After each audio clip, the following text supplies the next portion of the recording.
इसके पिछले भाग में आप लोगों ने सुना था परशुराम जी का क्रोध भाग 2।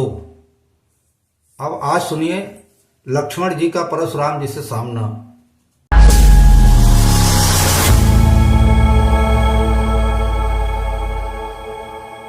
ओम श्री परमात्मने नमः। आज आप लोगों के समक्ष बालकांड का दोहा नंबर 274 से 276 तक प्रस्तुत किया जा रहा है। दीन दयाल बिरदु संभारी, हरहु नाथ मम संकट भारी।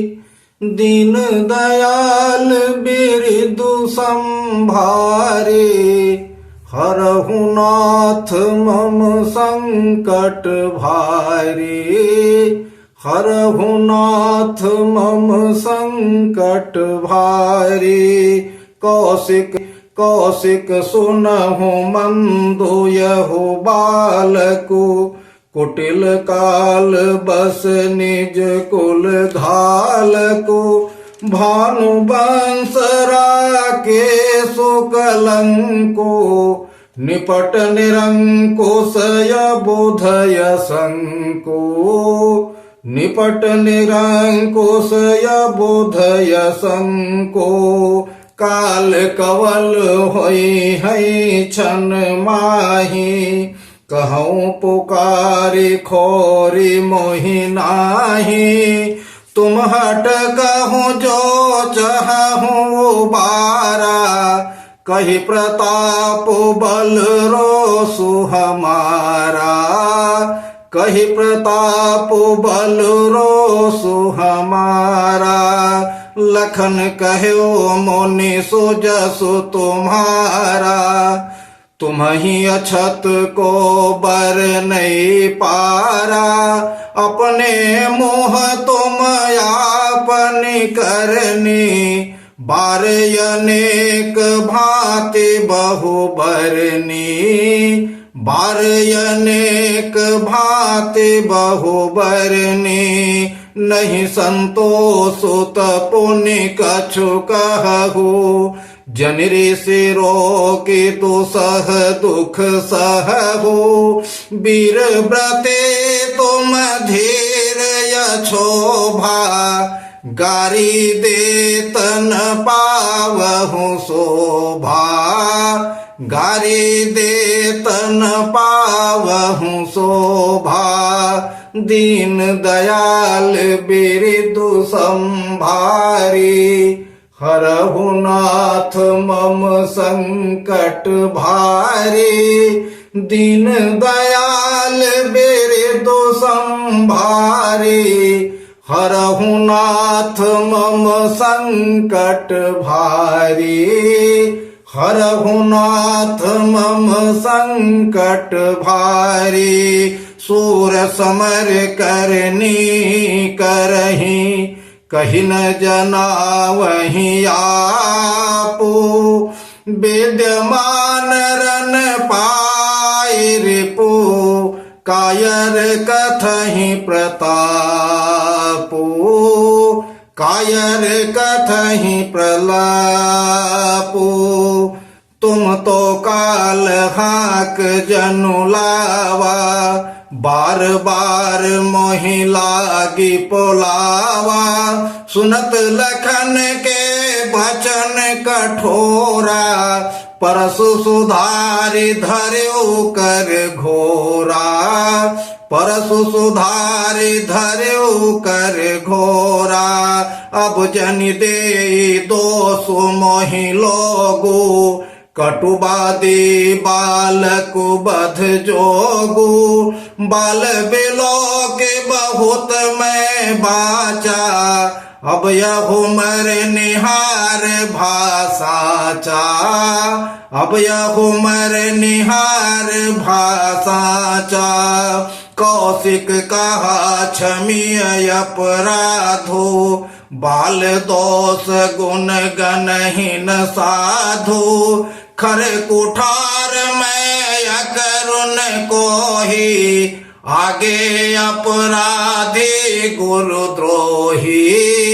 आगे अपराधे गुरुद्रोही, उतर दे तो छोड़ो बिनु मारे, केवल कौशिक सील तुम्हारे, न तो यही काटे कोठार कठोरे, गुरहि उरिन होते श्रम थोरे, गुरहि उरिन होते श्रम थोरे, दीन दयाल बिरदु संभारी, हरहु नाथ मम संकट भारी, दीन दयाल बिरदु संभारी, हरहु नाथ मम संकट भारी, हरहु नाथ मम संकट भारी, गाधि सोनु कह हृदय हसी, मुनि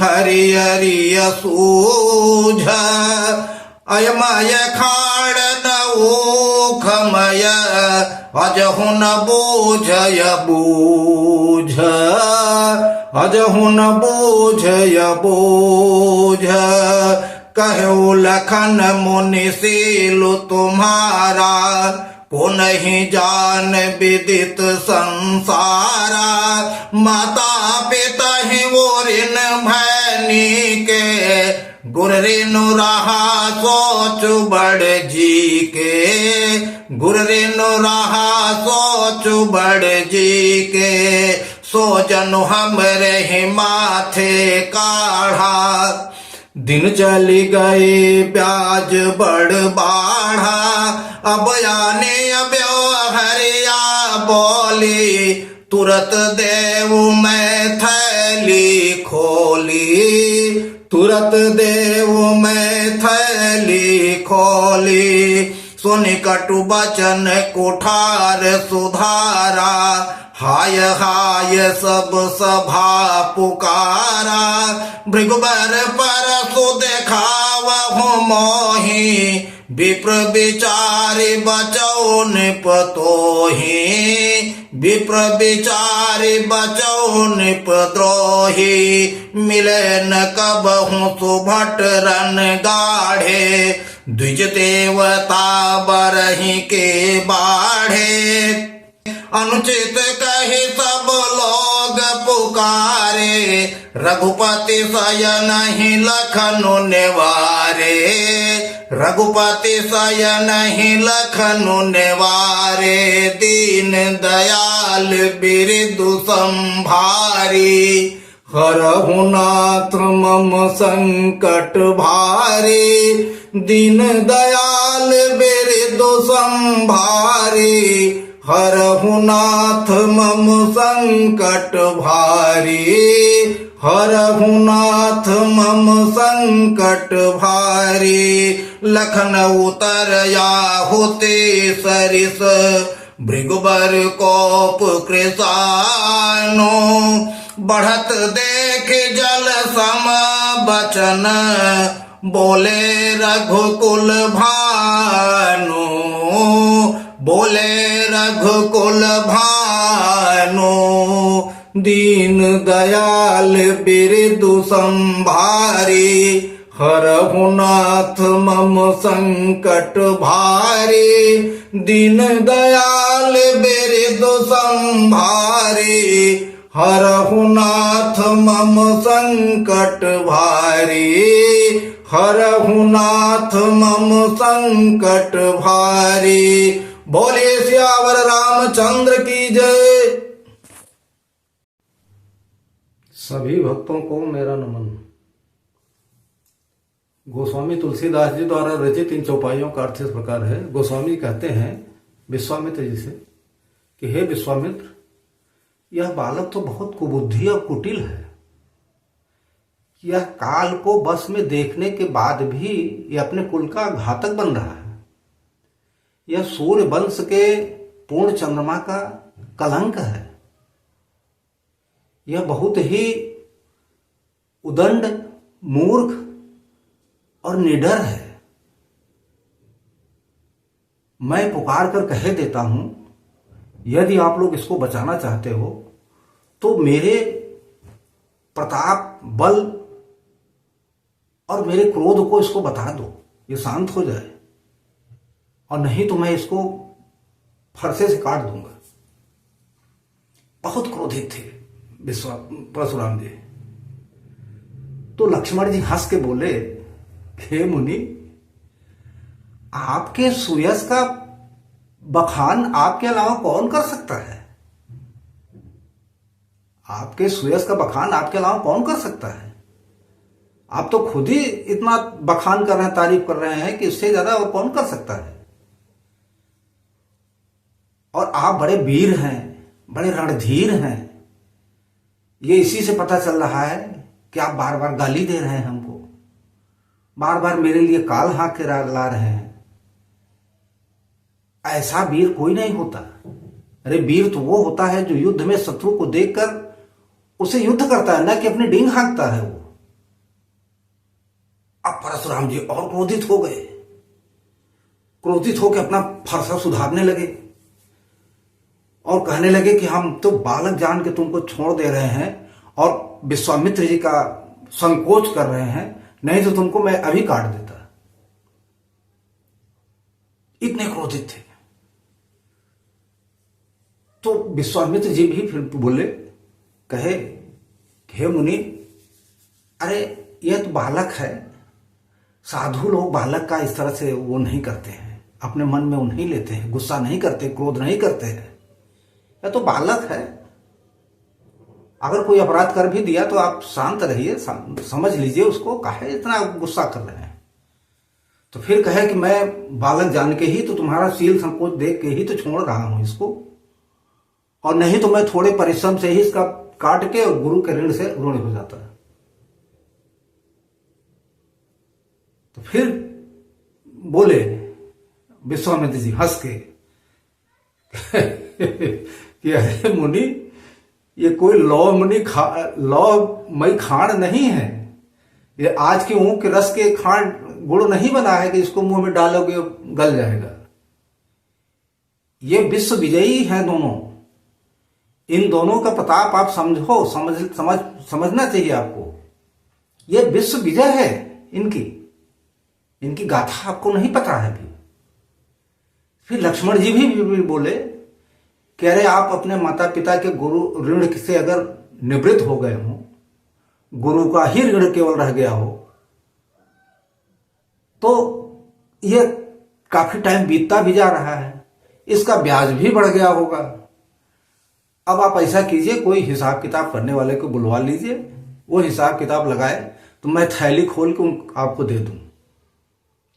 अब और कुपित हो गए परशुराम जी, कुपित हो गए, अपने फरसे को संभालने लगे और उठा लिए। तो जितने सभा में लोग बैठे थे सब हाय हाय हाय हाय करके बचाने लगे, करे क्या हुआ, ऐसा ये अनुचित है, अनुचित अनुचित है। फिर भी लक्ष्मण जी बोलने चले जा रहे हैं कि मैं तो आपको बड़ा वो समझता था, लेकिन आप कोई बड़े नहीं हैं, आप अपने घर में ही बड़े होंगे। आप कोई बड़े नहीं हैं, आप अपने घर में ही बड़े होंगे। अब उनका गुस्सा परशुराम जी का बढ़ता जा रहा है। तब प्रभु श्री राम जी ने जो है लक्ष्मण जी को इशारे से समझाया और शांत कराया, और प्रभु श्री रामचंद्र जी ने ऐसे वचन बोले कि जिससे परशुराम जी का क्रोध थोड़ा शांत पड़े, ठंडा हो। ऐसा वचन प्रभु बोले। अब प्रभु क्या वचन बोले ये मैं अगले भाग में आप लोगों को बताऊंगा। इसका अर्थ यहीं तक संभव है, अगले भाग में मैं फिर आप लोगों से बताऊंगा। और एक निवेदन और है कि चैनल को आप लोग कृपया करके सब्सक्राइब कर लीजिए। नई वीडियो जो आएगी सनातन धर्म की वीडियो है, आप लोगों को मिलती रहेगी। अच्छा लग रहा हो तो शेयर भी कर दीजिए, लाइक कर दीजिए, कमेंट करके जय श्री राम करके हमको भी थोड़ा सा प्रोत्साहित कीजिए। बाकी अगले भाग में जो भी चौपाई आएगी, जो भी अर्थ बनेगा, मैं आप लोगों को फिर से बताऊंगा।